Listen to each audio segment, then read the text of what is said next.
Salom obunachilar. Dirim lavga sokkur dalasi o'yinida fint qilishni ko'rib chiqamiz. Birinchi mashqlarga kirib olamiz. Mashqlarga kirdik. Endi start. Mana boshlaymiz. Shu yerda mana shu bo'shliq A B C o'sha B bilan C ni yonida shu bo'shliqda shunday tepaga ko'tarib yuborasiz. Shunda to'p olib ketadi. Bunda ham har xil fintlar qiladi. Shunaqa har xil fintlar bor. Agar shu yerga 2 marta bossangiz, akrobatskiy qaytishligida har xil usullarga zarba beradi.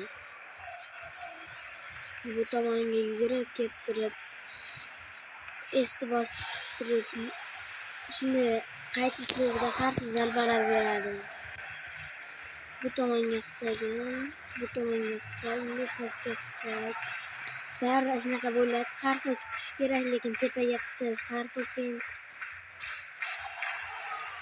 Har xil fint bo'lishi kerak, lekin hozir o'xshamayapti.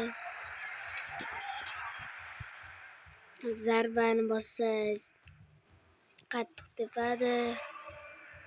Havodan bunday ko'tarib beradi. Bunaqada bu yerdan zarba va shunaqa zarbalar berib turishi mumkin.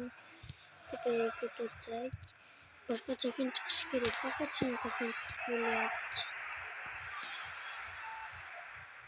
Dalasida fint qilishni o'rgandik sizlar bilan bu videoda.